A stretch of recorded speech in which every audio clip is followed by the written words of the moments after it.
To the President, Dr. Cecilio Pedro, my fellow trustee in the Philippine National Police Foundation, Incorporated, to the esteemed officers and directors of the Federation of Filipino-Chinese Chambers of Commerce and Industry, Incorporated, who are joining here today, whether physically or via Zoom. It is a great honor to be with your membership Executive Assembly this afternoon. Before I begin, allow me to share with you a short story. A man was walking peacefully one quiet afternoon on his farm. He was enjoying the crisp and refreshing air, carrying an earthly scent of freshly cut grass, as well as the gentle warmth of the sunlight on his skin. As he savored the stillness, he stopped by his pond, one that is big enough to house some varieties of fish that he planned to cultivate. He then picked a dark gray pebble lying on the ground and tossed it into the pond. As it landed into the water, he noticed the instant ripples it created, spreading to the surface, even reaching the far edge of the pond. From here, the man realized no matter how small a man's decision or action is, it creates ripples that in one way or another make an impact, sometimes one that we cannot even predict. If there's one organization that has continued to make a positive impact on the lives of millions of Filipinos over the decades, the Federation of Filipino-Chinese Chambers of Commerce is truly one of those that comes to mind. For over 70 years since its establishment, the Federation has not merely endured, it thrived as a steadfast pillar of nation building, standing in support of our leaders in pushing for meaningful progress. Indeed, mayroon kayong dugong Chinoy, pusong Pinoy. On a personal note,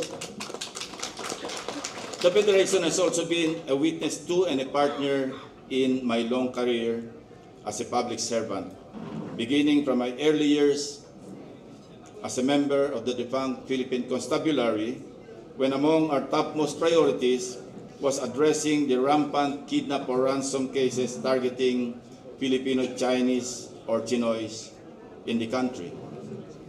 This institution stood with me as I rose through the ranks, eventually becoming the chief of the Philippine National Police, and even more when I took the responsibility of serving as Senator of the Republic. As all of you know, for the past 2.5 years, I have embraced the new rhythm that I have chosen, something that I have never experienced before.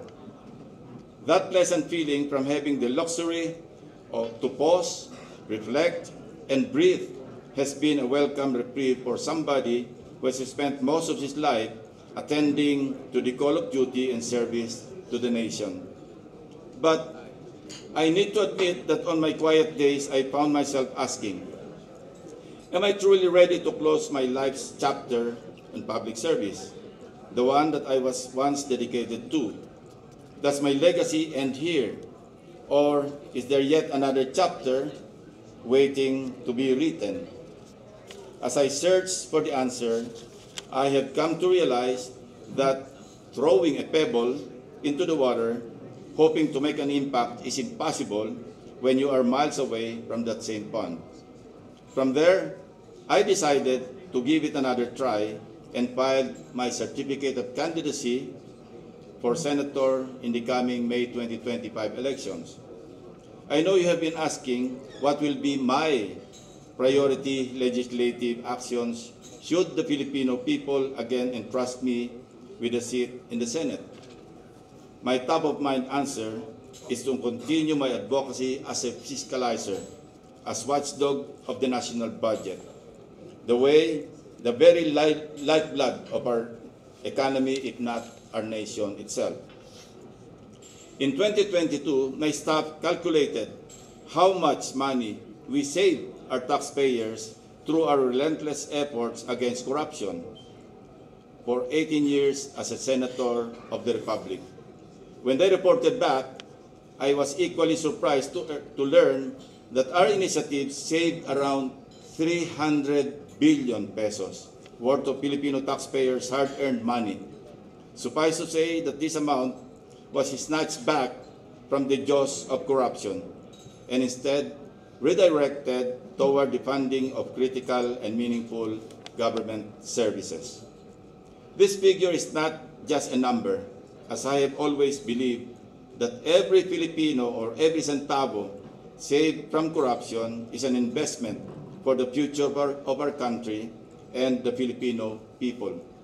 And should I be given a chance to serve again, this will remain my top priority. Related to this is ensuring transparency in budget deliberations, particularly at the bicameral conference committee level. Layunin natin pong mapaigting pa ang partisipasyon ng taong bayan sa pamamagitan ng civil society organizations at non-government organizations sa pagtalakay ng ating taunang budget. Makailang beses ko na pong inihain sa aking mga naunang termino, ngunit umaasa pa rin tayo na magkakaroon nito ng katuparan sa mga susunod na kongreso. Another measure that I will prioritize is the exclusion of all, inuulit ko po, all government officials and employees from the blanket of the bank secrecy law. This would allow the early detection of questionable bank transactions, like in the case of dismissed Bamban Mayor Alice Go, where billions of pesos were reportedly transferred to her accounts from 2018 to 2024. Ang totoo, unang termino ko pa lamang sa Senado ay bahagi na ito ng aking advokasya sa paglaban sa korupsyon at katiwalaan sa pamahalaan. Kabilang din sa aking mga prioridad ang pagsulong ng mga panukalang batas na magtataguyod ng seguridad at kapayapaan sa ating mga komunidad at sa ating bansa. Nitong mga nakalipas na taon, batid nating hindi lang ang pagiging abusado kundi ang pagkakasangkot at pangungunat pa ng ilang sa ating kapulisan sa mga iligal na gawain at corrupt practices sa bansa.